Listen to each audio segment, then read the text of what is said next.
This is the Improve Photography Podcast, episode number 172. This podcast is brought to you by Squarespace. Whether you need a landing page, a beautiful gallery, a professional blog, or a photography portfolio, it's all included with your Squarespace website.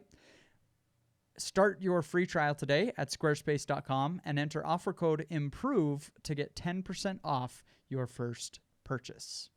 Hey, everybody, and welcome back to the Improve Photography Podcast. I'm your host, Jim Harmer, and I am joined by my buddy, Nick Page. Hey, Nick. How's it going? Thanks for having me on. We have spent a lot of time together the last week. Yes. We have been in Iceland teaching a workshop with 16 readers of Improve Photography, and I mean, we just exhausted ourselves this week. I mean, we slept like 3 hours most nights. One night we didn't sleep at all. It was like 50-mile-an-hour winds and 0 degrees Celsius, right at the freezing mark. I mean, we just killed ourselves because the light was good all week shooting in Iceland. Mm-hmm. And we got some just amazing locations that we got to shoot. So we are, that should explain the bags under our eyes. But we have a lot to explain today in the podcast, a lot to talk about. We are going to forego our usual questions of the week and jump right into some of the topics and things that we learned. Nick, I think you should go first here to kind of introduce us to the trip in Iceland and what it's like there for photographers that haven't been. So this was Nick's first time ever leaving the United States. And Woo!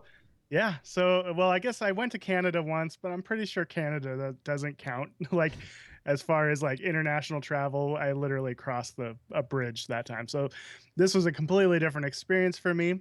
And Iceland, for, when you're traveling from the United States, is one of the easiest places in the world to travel to, simply because I had a direct flight.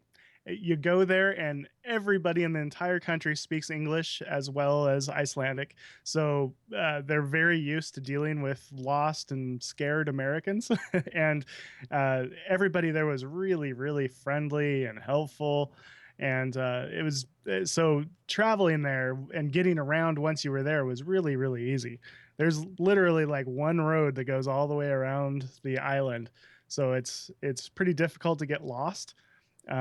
But Iceland was so amazing because this time of year, the light is just good forever. The light just lasts and lasts. Like here we have golden hour.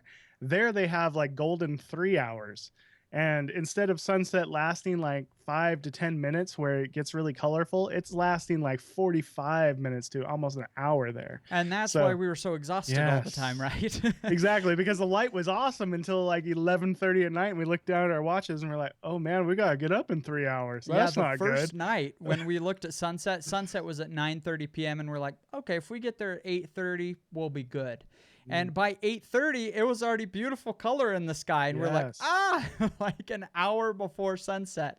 And then night photography wouldn't start until like 1 o'clock in the morning because it was still kind of sunset. You could still see a little pink on the horizon even after midnight. It was just crazy because I guess I don't know anything about astronomy or how this works, but I guess just its placement in the world makes it so the sun just never gets very high in the sky. Just kind of hugs the horizon and just barely dips below the horizon during the like 2-hour nighttime. So it was really crazy. Right.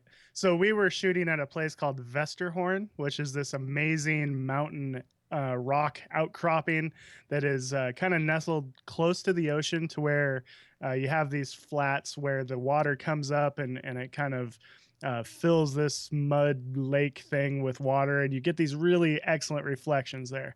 And we were shooting twilight shots at like 1 a.m. Because it just never got dark. And there's times in the summer where the sun doesn't go down. It's, because of the earth wobble. I guess that's how it's what explains it. But because the earth wobbles on its axis, the further north you get, you start getting these days that just last forever. And just like sunset lasted for a really long time after it set, sunrise started a long time before it actually rose. So we were burning the candle at both ends on this trip because we were going to bed at midnight and getting up at 3 to drive to the location. and a week of that can really wear you down. But luckily, we were able to sleep kind of during the day, and we didn't get a whole lot of post processing done because we were all busy napping. And I don't know if we had like a single sit down meal. We were eating out of convenience stores and Yep. living on sandwiches and hot dogs for an entire week, which is probably not doctor recommended. But I will say that hot dogs in Iceland are incredibly good. They They are. ditch the pigs. No pigs. They just use lamb and like throw in a Yeah. piece of bacon just for good measure. Excellent hot dogs. I could eat it at Yes. Icelandic gas stations for another week. Mhm. So another reason that Iceland is should if it's not already, it should be on the map of every single landscape photographer. And Yep. there's many reasons for it. One is that the light lasts forever. You get really lots of really good light. The second is that the skies are just always changing there. Um, in one day, we would have perfectly clear skies, and then we would have partly cloudy, and then we would have a giant storm roll in, and then it would clear up afterwards. So the skies are just always changing, and they change rapidly throughout the day. So you're constantly getting changing skies, and that made a lot of our photos really cool. Like, for example, we went to the ice beach. I cannot pronounce the actual Icelandic name of it. I'm sure I'll do it wrong too, but I think it was Jökulsárlón. Yokusaran, yes, that place. And it's basically this location is where a glacier melts and chunks of ice fall off into a lagoon, and then that lagoon fills up and then eventually washes some of those chunks out into the ocean, which then wash up on this black sand beach. And the beach with the ice on it is a beautiful, beautiful location in itself. But one of the mornings we got really lucky and we went out there for sunrise, and we had, what is it, lentricular clouds, the pancake clouds that you typically see around like mountains and volcanoes. We had those for sunrise, and that's just something you would never get on the coast here. But I've never seen it happen on the West Coast or anything. So really interesting skies, light that lasts forever. You have an hour to get your sunset composition, and you can get a whole bunch of different compositions during sunset because it lasts so long. Just an amazing landscape with like light that just lasts forever. So I'm in love with Iceland now. I'm already trying to plan my trip back. Yeah, I think another reason that it's become so popular for photographers is it's usually not very expensive to get there. Hmm. Really from wherever you're coming on the planet, it's kind of a convenient stopover between Europe and the United States. Yeah, And I've got to think that Icelandair, really the only airline that goes there, is subsidized by the government. I don't know if that's probably. true, but I've got to think it's true. Because a lot of times if you're flying between the US and Europe or vice versa, they'll give you a free stopover. So, Oh, if you're wow. going from London to New York, you can say, if you fly Icelandair, they'll for free stop you in Iceland. You can stay there for up to 5 days and That's then cool. continue on to New York. So it's really cool, a convenient place to stay. I find tickets all the time for $500 to fly to Iceland from Idaho, and tickets from Idaho usually aren't super cheap Hmm. because we have to go to another major airport in Seattle or Salt Lake. So it's a pretty cool location because it's not super expensive to get to. But there are some things that are very surprising as well. Like there are basically no trees anywhere in the country. Yeah. Like you could count on probably two hands how many trees you'll see in an entire week. It's crazy. So you Yeah. wouldn't think it would be pretty, but it's just gorgeous. Yeah. And during the summer months, they have lots of moss that just grows everywhere. Moss and some turf. But there's this whole part of the southern part of the island where there's all this lava rock that is kind of on this plain, and then it leads into the foothills that go into these really big dramatic mountains. And what's cool about the lava rock is that it's completely coated with moss. So you get these little rolling knolls of moss that turn bright green in the summertime. And it's just one of those things that you don't see anywhere else, along with like, there's a turf church, and there's all these houses that actually have the grass growing over the roof. Just so many unique places there. Uh, I've never seen so many waterfalls in my life. There's tons of waterfalls in Iceland. There's huge glaciers where you can go into these ice caves during the wintertime. They take you on these Volcanoes. volcanoes, like tons of volcanoes. Oh, what else they got? They got everything. They got really cool coastlines with sea stacks and sea arches.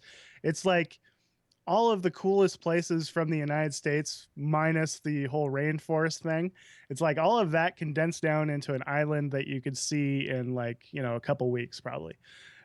So many different places to photograph there. It's really a photographer's paradise, and it dramatically changes throughout the seasons too. Because when we went, it was kind of like the transition time. It was like early spring for them, where it was still really cold. Everything was still kind of brown and dormant. But during the summer months, it all turns like a neon green for a while.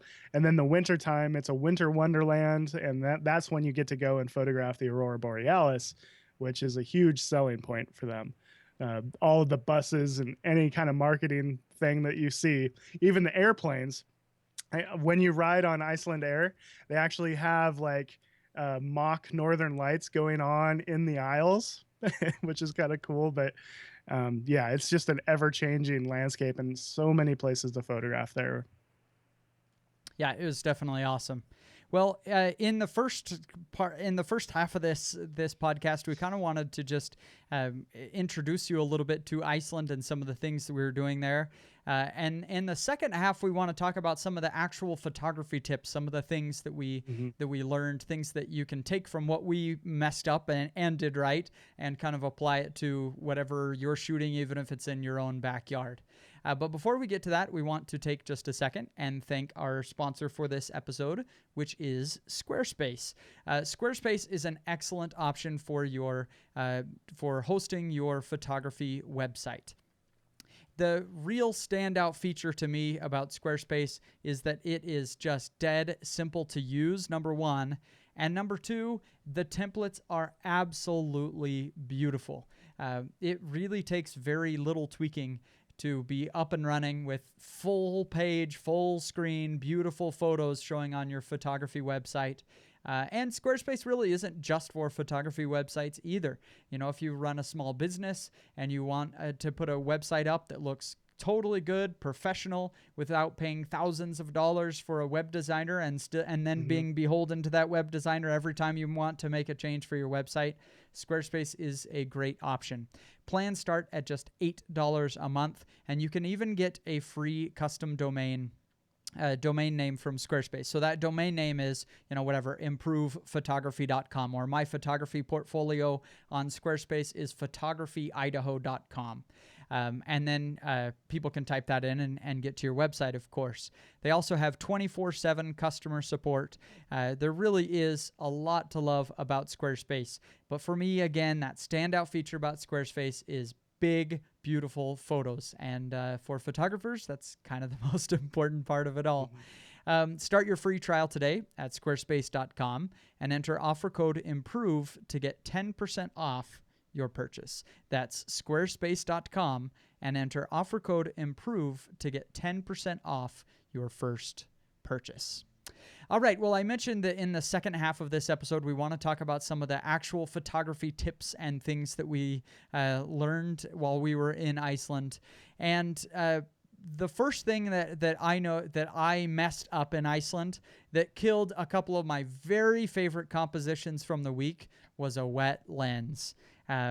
We shot behind so many waterfalls. I bet I shot 15 to 20 waterfalls this week, and it was really hard to keep that lens dry because these are big Mongo waterfalls, and I was aware of it while we were shooting.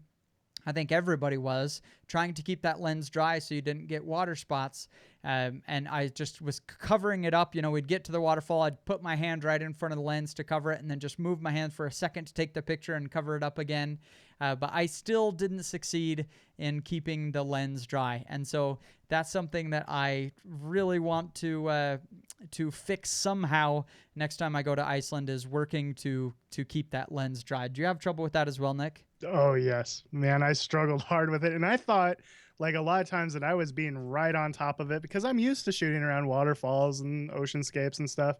But there's, what's the name of the big one that you go back behind, and it's kind of the big one that you see lots of photos of. What's the name of that one? It's like Snorkel Foss or Snuggle Foss or, well, anyways, that one starts with an S and ends with a Foss. Cellulance Foss. So there you go. Cellulite floss. Floss your cellulite. Exactly. So back there was just areas where the mist was just really, really hardcore. And I had my microfiber towel, and I was shooting a panorama, and I would wipe my lens off, and then I'll take it off right before the shot, and then I'll put it back on. But the problem that I was having is that even though I was getting the water spots off, I was smearing the water across my element. And that looks just as bad. I had like a line of fuzziness on a lot of my shots because I wasn't getting it completely dry. One of the things that I've heard, a tip that I've never actually tried before, but after that experience, I'm going to start trying, is using a rocket blower to get the mist off, because rather than smearing it across your lens, you're just going to like blow it across your lens and it'll just kind of bead up and roll off. So I'm going to try that next time. Man, I was struggling too. And I'm used to that. I shoot waterfalls all the time, but that was an extreme condition because there was areas back there where it was coming down so fast. You couldn't even rattle off a single shot without getting water on your lens. So the trick that I found, and I finally discovered while shooting there, is that you can find little pockets around the area there where, just because the wind is moving, it's not hitting, there's not as much mist. So the trick is to find one of those pockets and then nestle yourself back in there to where you're kind of protected from all that mist. And those are the more successful shots that I ended up coming home with. And there wasn't very many keepers from that particular shoot just because there was so much mist on all of mine. So another thing that I learned this week is that I'm so used to having to really rush and hustle during sunset that when sunset was happening there, I was like in go mode, and I was just like, adrenaline pumping, trying to get all these shots. And then I just kept going. I realized, wait a minute. And then an hour later, when it was still sunset, exactly, I don't have to rush quite so much. And like the first time when we shot at the ice beach that was pretty much the thing that I was most excited to shoot while I was in Iceland.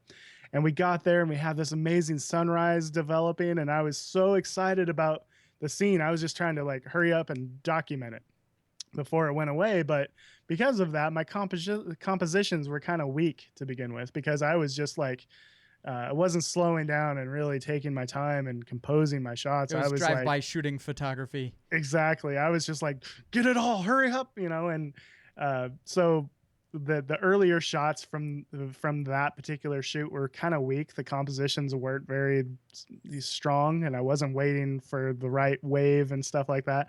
And then later on through that shoot, I watched my compositions get better and better. And unfortunately, my best compositions happened right after the light kind of died a little bit. And so that was an unfortunate thing, because had I slowed down and like really absorbed my surroundings before I got all excited and started snapping shots, my compositions would have been better. So that was one of the things that I learned. Yeah, I agree. And I did the same thing when I was at the ice beach. Maybe not the same thing, but with the same result. The first time we went there, I saw, these amazing graphical kind of shapes of ice on the beach that are, worn out by the water on this black sand beach, and the water kind of coming up and coming back as the waves are receding and everybody's shooting a long exposure.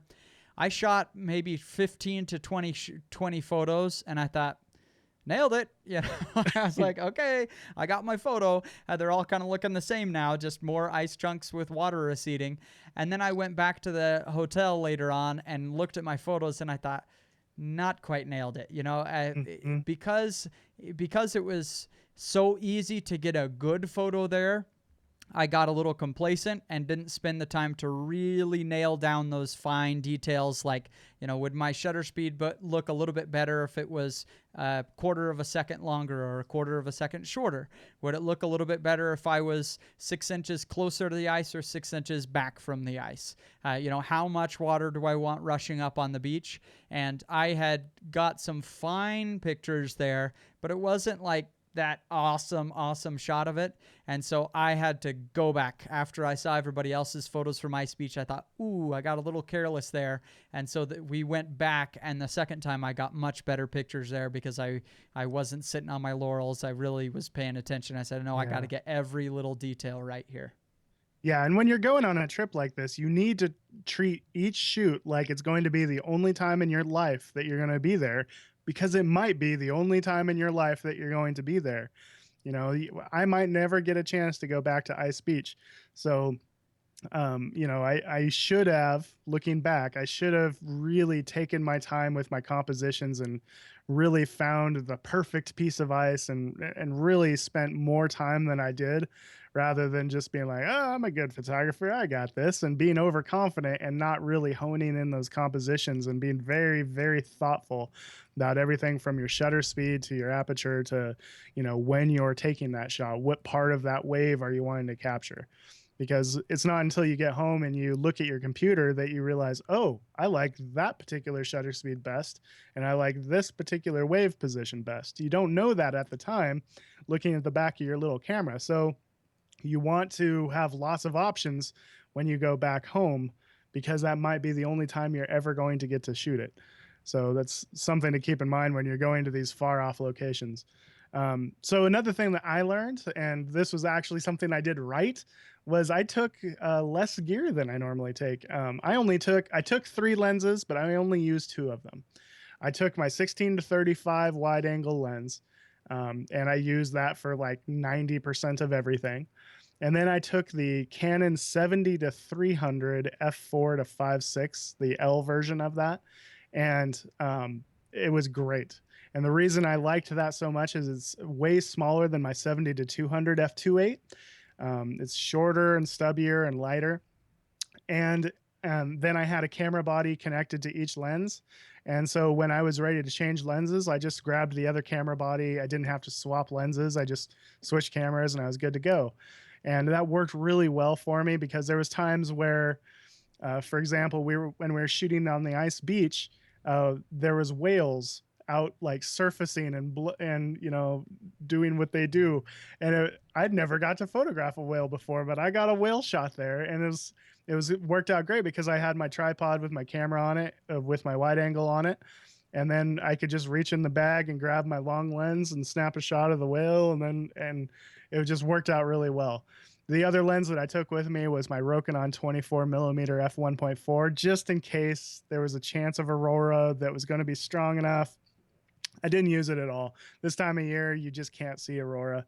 It doesn't get dark enough at night. So I could have even left that at home. And because I took such a small setup, my bag was lighter, and I didn't hate it. And I wasn't constantly trying to take my bag off because it wasn't that bad to carry. So I was really happy that I only took those 2 lenses. Yeah, very cool. I wish I would have taken 1 extra lens. I brought the wide angle, the 24-70 equivalent, 16-55 on Fuji, and I wish I would have brought my 70-200 equivalent, the 50-140. I didn't expect it to need it, but there were a few times, maybe 5 or 6, that I saw a cool shot that I could have made with that longer lens, and I wish I wouldn't have left it back. But the bigger complaint that I had, 2 things that I learned that are a little bit more gear related for the nerdy ones of you, are 1, the Fuji X Pro 2. This is the new flagship body from Fuji. It's a mirrorless crop sensor camera, costs $1,700, and really is my dream camera, except for one thing: it doesn't have a rotating LCD screen. I tested it against the Sony a6300. This is very non-scientific, just quick and dirty testing. Our mutual friend Zach Blackwood had one, who's engaged to be married. Congratulations, Zach. He had an A6300, and he and I were playing with him in the airport, the Fuji against the A6300, and they were very similar in focusing. Sony has advertised the A6300 as the fastest focusing camera ever. I mean, they have really gone crazy on how they're advertising this thing. And so comparing it against the Fuji X Pro 2, both of us felt that the X Pro 2 had just a hair faster focus than the A6300, but they both did extremely well. For the first time ever, I can honestly say that I believe the Fuji X Pro 2 has the best autofocus of any camera I've ever used, period. Wow. And that is something I would never have said about any mirrorless camera before this body.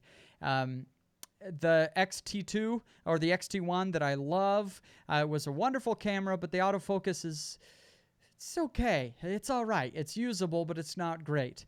And this, I don't know what they've done in the last year, but the X Pro 2 is lightning fast focus. So I did that quick and dirty testing against the A6300. The other thing that we did is we shot a fair amount of low light photography, not quite night photography, but really close to it, because it didn't get quite dark enough to call it night photography. Yeah. And I could focus in the darkest situations that I never would have dreamed possible with a traditional DSLR. Where one night we were at Vestrahorn, and we had this great setup, and we had Alan with a headlamp go up onto this rock doing a little Simba thing, but with a headlamp shooting the beam of the headlamp off into the mountains. It was a cool setup. But I think almost every person there that had a DSLR spent at least 15 minutes struggling to find focus. And I went and I tried to help several of them, but it was just tough to get that focus where it was that dark. If there was one tiny little city light way off in the distance that we got a couple of the cameras to focus on, but most of them still wouldn't do it. And so it was almost to the point of kind of throwing your hands up in the air and saying, I don't know. It's just really hard to focus there. And the Fuji, like, beep, like you just press it and beep, beep, it got focus anywhere. I could focus on the rock, impressive. On the light in the distance. It was really, really, really cool. And my photos from that are sharp, every one. And that's not something I could have done with the DSLR. So and the other, sorry, go ahead. Okay. I just wanted to throw in a quick tip here. When you're in a situation like that where it's too dark for your camera to focus, a tip for everybody that's trying to focus in those situations for like stars and stuff, throw your camera into manual focus so it's not attempting to focus. And then if you do have a light like we did, we had that light way off in the distance, you put it in the live view, you zoom in on it as much as you can using your digital zoom on the back of your LCD, and then you just manually focus it in. That way you're getting it perfectly at infinity, and then you can recompose your shot and do that. Cameras suck at focusing in the dark, especially like, night scenes, astrophotography. But if you manually put it in a manual focus, it makes your life much, much easier. So just very quick tip. Okay. Excellent. Excellent. And the other thing I should add is one thing that made it so difficult is we had to shoot some of the photos focused on Alan, and some of the photos focused on the background if you're shooting a full frame camera, because we had even less depth of field. And so it was just a real struggle for people that had very nice DSLRs, very nice full frame DSLRs. That particular situation was pretty rough to pull off. But I think everybody got it. Everybody got a good shot, but it was very hard. Anyway, so that was pretty cool. It was just nailing the focus. And then the other thing is I tested it against my Canon 7D Mark II that's pretty widely regarded as an excellent autofocus camera. This is a sports beast, is the Canon 7D Mark II. And this is, again, very unscientific. This is Jim's version of testing. I got my kids on their little, what do you call those things you step on? Oh, the little hoverboard thingies? Like not those, that cool, or? Less cool. Less cool. Scooter. The scooter. Yeah. I don't know why I Skateboard? couldn't think of it. Got my kid on their little scooters, and I just had over and over and over and over again had them just riding toward me. And I tested with the 70 Mark II and with the Fuji X Pro 2 and 70 Mark II and the Fuji X Pro 2 over and over and over again. And I would say that the Fuji X Pro 2 got about 10% of the photos more in sharp focus with that tracking continuous focus than even the Canon 70 Mark II did. I was really, really, really impressed. So given those two things, that's why I would say that it's probably the best one that I've tested for autofocus. I doubt it's going to compare if we're shooting sports next to a Nikon D4S or a Canon 1DX or whatever in just the raw continuous focus. But beating the 70 Mark II for continuous focus and the ability to focus in really, really dark conditions, I've been really happy with it. So that's been pretty cool. But not a Fuji fanboy because I got super frustrated with Fuji on this trip. So we were shooting waterfalls, and I was shooting with Alan. Alan also shoots a Fuji X Pro 2. And this happened to me once in Utah, where about halfway through a shoot, my camera just said, turn off camera and turn back on again. And I said, what? And I did it about 100 times, and it wasn't working. And I thought, oh, man, something's wrong with the camera. Tried a different lens, and poof, it was working. Then about several weeks later, I tried that lens that was giving me issues, and it was totally fine. Worked for months, no issues whatsoever. And so I thought, weird. Well, it's working fine now. And so I take it to Iceland. And about halfway through the very first waterfall shoot, I pull it out of the bag and start shooting. And, it brings up this error. Turn off and turn on again. And I thought, no. About 2 or 3 minutes later, like right after, Alan's camera, the Fuji X Pro 2, starts doing the same thing. And I thought, no way, what is happening here? And then Alan reminded me, I had forgotten this, that the Fuji's only wide-angle lens is not weather sealed. And so, though I drenched that camera many times this week and had no issues, the one wide-angle lens they make, which is an excellent lens, it's sharp, it focuses close, it's lightweight, it's great, but it's not weather sealed. And so after we got back to the hotel, I literally took a hair dryer to the lens in the hotel and hair dried my lens for about 10 minutes, and poof, worked great until the next waterfall shoot, and it died like immediately. So that is a huge, major Achilles heel in the Fuji system. Huge, major Achilles heel is that there is not a weather-sealed wide-angle lens. They weather seal most of their lenses. Most of them are weather sealed. Why they would leave it off their one wide-angle lens is crazy, because that's the one lens where you'd need it the most, need to get that weather sealing. So I was extremely unhappy with that limitation. It did hurt some of my photos from the shoot. And so that's what. So it's a cautionary tale again. Fuji publishes a roadmap. It tells you what lenses are coming up next. And they have now finished that roadmap. They just released the 100 to 400, and I have not seen any other lenses that are promised but haven't been delivered yet. And so I'm getting a little impatient there. I really need to see a wide-angle lens coming up soon on the Fuji lens roadmap. That's what. That's the thing is, like, you know, a 10 to 24, a wide angle lens like that, that's the one lens that you have to get close to the water to photograph it. You know, a telephoto lens, you're far back, like you can keep that thing dry pretty well, but with a wide angle lens, like you're right up on it. That's the one that absolutely needs weather sealing. They should, when you get that lens, they should give you like a lens coat or some kind of rain cover for your camera, because you're going to have to use it unless you want your camera to seize up like that. That's pretty lame. That's pretty lame. Yeah, it's pretty lame. That was a major problem.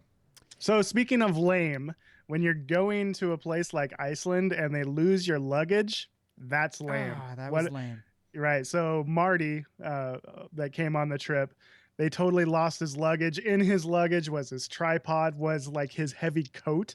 Can you imagine shooting in Iceland without a nice heavy coat? Ooh. So I guess the moral of that story is that it makes sure that you have anything that you absolutely need in your carry-on somehow, whether, it's a coat or like maybe it would be worth it to just have like some kind of little travel tripod, like your backup. Hopefully I won't have to use this tripod in your bag somewhere just in case.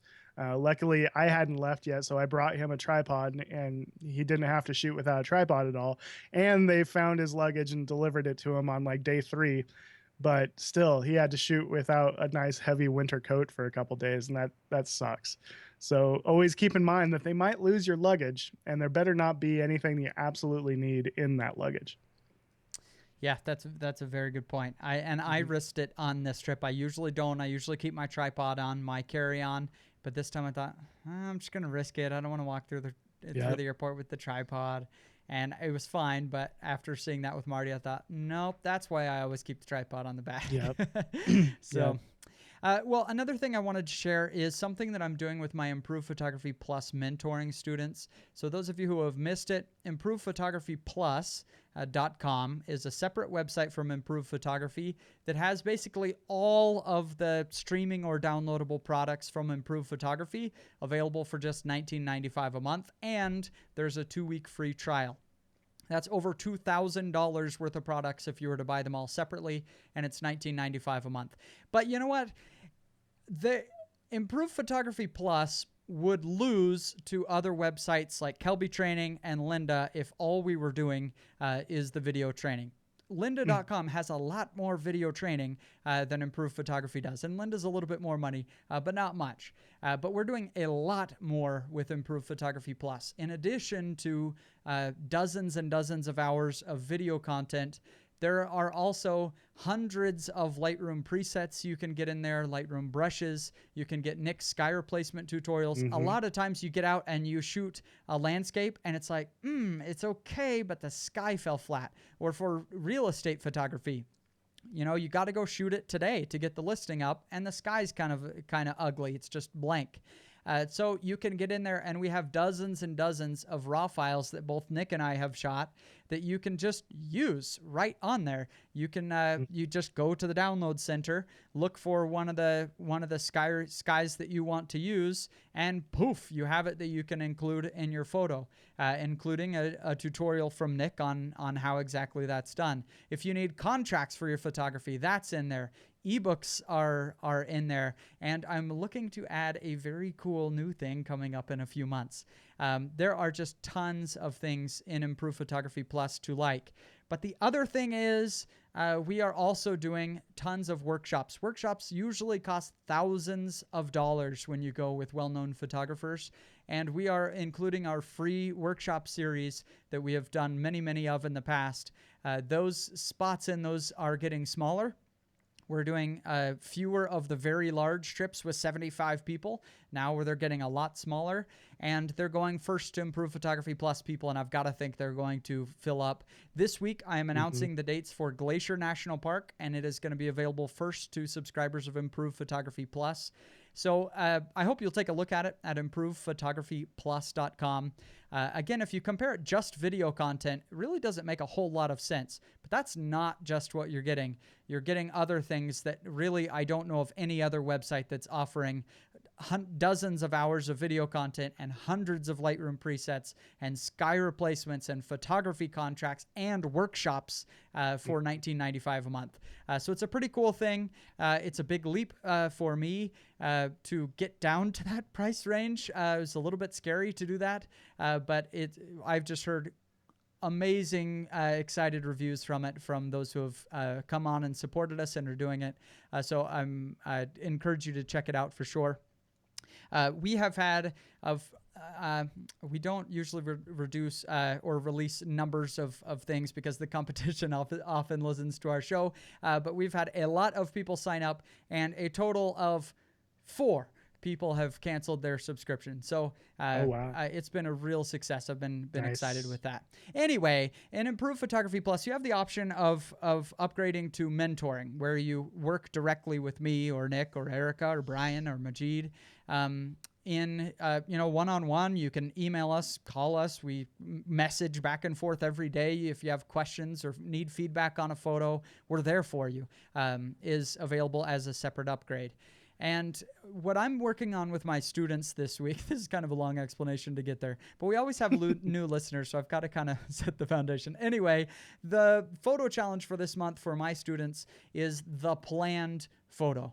And as I've done portfolio reviews, the big thing that I keep seeing missing over and over and over again is that a photo has it came 80% of the way there, but it's missing the soul of the picture. Have you seen, I'm sure you've seen this a million times, Nick, when you're doing portfolio reviews, that you see this knockout 5-star sunset that's just gorgeous over the beach or whatever.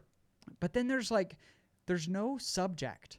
There's no amazing rock in the foreground or a boat there or a couple kissing silhouette or whatever it is. It's just missing the soul of the photo. Have you seen that a lot? I'm sure you've seen that a lot. Yeah, for any photo to really have an impact on the viewer, there has to be some kind of story being told. And it's really hard to tell a story without a subject or a main character of the story. And that's one of the things I'm constantly saying to people is that a really cool sky, really cool sunset, or even a really cool set of, the Milky Way above a scene, it's not enough. That needs to complement the subject. And so every photo has to have some kind of subject or some kind of theme to it. And it's really hard to tell a story without a main character. So yeah, I totally know what you're talking about. I love the way that you said that with a main character. I've been trying to explain that, and I think I'm going to start ripping that off from you. I really like that. And anyway, the reason that I'm saying that is it was just really highlighted for me this lesson in Iceland, that there were so many of the waterfalls that I shot the last time I went there last year that I came home and it was just it's okay. It's good, but it just feels like a very generic photo of that location. It doesn't capture that essence of a huge waterfall. I mean, in Iceland, they have waterfalls like you wouldn't believe. And it just wasn't capturing the soul of that waterfall. It just happened to be a picture of it, but it wasn't capturing the essence of it. And so anyway, in Iceland, with a lot of the waterfalls, one of the things that Nick and I encouraged all the students to do, we had a series of 8 challenges, the photos to get while you were there. And one of them was to include a person in your landscape. And it took about a day or two for everybody to really get the hang of this. And then everybody was including people in their landscapes. And it just made a huge difference in the photo, huge difference to have somebody standing in front of that waterfall, not smiling, looking back at the camera and waving, but somebody with a pack on looking like they're heading out onto the trail, or standing way off into the distance so they're tiny and you can't even tell who the person is just with their arms outstretched, things that just give a sense of scale and soul to the photo. So that was one lesson that really stood out for me. And it's not just about landscapes. I've been saying the same thing with my students in portraits, that oftentimes I'm seeing a photo that's 80% of the way there, and it just is lacking that little bit of soul, that main character, that's something in the photo. And so that's something that I hope everybody will kind of think through as you're trying to take your photography to the next level, because that's something we're focusing on with my mentoring students, and I think it's going to be really, really helpful. Yeah, and if you're trying to envision how it can be done, just go look at some of Majid's photography. Majid is kind of the selfie king. He's a prolific selfier. Exactly. I think it's because he's a little bit self-absorbed. but hopefully he won't listen to this. We're all okay. But anyways, but he just loves photos of himself. But he is really good at just adding scale to his landscapes with putting himself in the frame. And a lot of times he's just this tiny little speck standing out on a precarious little perch. And it adds so much scale and mood and drama to the photo, because suddenly you see how big and impressive this particular place is. So go check out Majid's photography. He's really, really good at it. And it'll totally give you ideas and a little bit of inspiration for how you can do it with your own stuff, because it's pretty cool. That is very cool. We love Majid. He's a good friend of ours. We're allowed to bust his chops a little bit. Well, anyway, we had a ton of awesome experiences in Iceland, and I hope some of the actual practical tips that we learned while we were there are helpful to everybody in listening to it. I recorded a bunch of new content that I'm excited to release. We did a trip video that we're going to put out on YouTube of just kind of showing all the things we did and a bunch of little kind of quick tips that we did. So watch out for that. But before we leave you, we like to give you a doodad of the week. The doodads of the week, you can find all of them from every week in 2016 at improvephotography.com/doodads. We have a list of them there, all in one convenient spot. So if you're driving or sweating it out on the treadmill right now, then you can just go to improvephotography.com/doodads anytime and just totally destroy your personal budget because there's some cool stuff on there. But the one that I want to recommend is an oldie but a goodie. I want to bring this one back. It is the Thingama tripod key. I needed this several times on the trip. It's a really cool device. It just hooks onto your keychain, and then you can just tighten up the screw on the bottom of your quick release plate. And I'm often switching quick release plates between different cameras and stuff. So it's a very cool device. They sent me one to try out, and I've really liked it. And they would like to give away some free ones to listeners of Improved Photography. Nice. And so to be entered to win the Thingama tripod key, all you have to do is go to improvephotography.com/172. That's the number of this episode, improvephotography.com/172. Or go to the show notes for this episode and just leave a comment of anything. Doesn't matter what it is you want to say, just leave any comment, and 5 of you will win the Thingama tripod key. It's pretty cool. And you can find it on Amazon.com. We will have links at improvephotography.com/doodads. What do you have for us, Nick? So mine's a little more expensive than yours. Like I said, mine was free. 5 of them get it free, and then it's $20. That's a hard price to beat for sure. So mine is the Canon 70-300 L series lens. They come in at about like $1,200, somewhere in there. And for the landscape photographer, it makes so much more sense than the Canon 70-200, or really any 70-200 f2.8, because it's like almost half the weight. It's much smaller, so it actually fits in your bag a little bit easier. You can start taking smaller bags with you, which is kind of nice. It's very professionally sharp. It's a great range. You get more millimeters for your money, and it's great for just having it on there. You don't even have to use a tripod collar if you don't want to. You can get the optional tripod collar. But it's just a really great lens. It's very versatile. It's very small. It's very compact. And it's not nearly as big and bulky as a 70-200. And you get more reach. What's the price difference of the 70-300 and the 70-200 f4? Do you know that? That I don't know. I want to say the 70-200 f4 is right around $1,500. So this lens is a tiny bit cheaper. Weight-wise, they're very similar. But this one, you get 200 extra millimeters, or 100 extra millimeters, I'm sorry. And it's way shorter. So lengthwise, it's comparable to like a 24-70. So you can actually put it vertically, like down in your bag, rather than having to lay it down on its side like you would a 70-200. And for that reason alone, it works much better for like the Mind Shift bags. You can actually put it in that little bottom fanny pack thing, which is the main reason that I rented that, is because I didn't want to try to find a place to put my 70-200 and like turn the lens hood around and lay it down on the top part. So it just it fits in a bag much, much better. And you get the extra reach.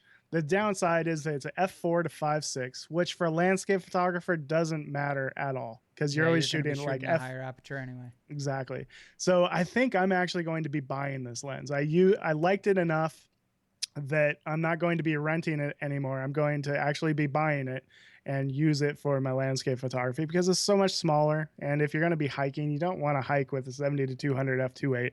They're just big and bulky, take up more space than they need to. And with that and a 16 to 35, I do have a little gap there from 35 millimeters to 70 millimeters, but I was able to make up for that gap just by shooting a panorama with the longer lens. You're going to have nightmares every night at the hotel. Like, what if I find the perfect composition and it's in the 15 millimeter gap? What am I going to do? Well, then I'm going to flip it vertical and shoot a panorama. And if I can't quite get at that, then I'm just going to shoot at 35 millimeters. And I could totally get by with just those two lenses, I think. So I'm going to put my money where my mouth is. Eventually, I'm going to be picking this up once I pay some bills and stuff. So, very cool. There you go. Well, thanks everybody for joining us in this episode of the Improve Photography Podcast. If you like this kind of content, talking mostly about landscape and nature photography, you've got to check out our other show called Tripod. It's available wherever you got this podcast. You can get it on improvephotography.com/podcasts. You can get it on iTunes or Stitcher, wherever it is that you get your podcast. Just go to, just check out for Tripod, the Nature Photography Show. It is me and Nick and also Majid Badazadigan on that show every week. And we have some really cool content. That is our second most popular podcast that we have. It's been growing really, really fast. So thanks everybody for joining us in this episode. Go check out Tripod if this is interesting to you, and also give Improve Photography Plus a look if that's interesting to you as well. And we will see you in another 7 days.